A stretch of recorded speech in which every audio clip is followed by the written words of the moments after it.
sürdü. Cumhurbaşkanı Erdoğan İstanbul'da nikah şahitliği yaptı. Geleneği bozmayan Erdoğan genç çifte çok çocuk tavsiyesinde bulundu. Çok özel, çok anlamlı ve çok heyecanlı bir gün. Üsküdar Belediye Başkanı Hilmi Türkmen, oğlu Yusuf Türkmen'i evlendirdi. Haliç Kongre Merkezi'nde yapılan nikah törenine Cumhurbaşkanı Recep Tayyip Erdoğan da katıldı. 2000 davetlinin katıldığı nikahta Yusuf Türkmen hayatını Esra Savrum'la birleştirdi. Nikahı belediye başkanı Baba Hilmi Türkmen kıydı. Sayın Cumhurbaşkanımızın ve kıymetli konuklarımızın huzurlarında Sayın Esra Savrum hanımefendi kızımızla evlenmeyi kabul ettim. Evet.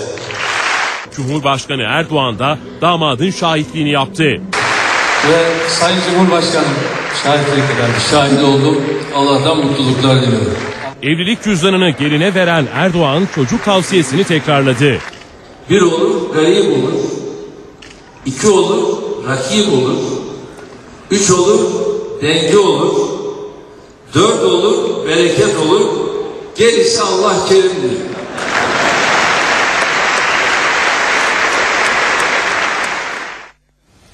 Sayın seyirciler, Suudi Arabistan'da bir camide dayak skandalı yaşandı. Kur'an kursunda öğrencisini kablo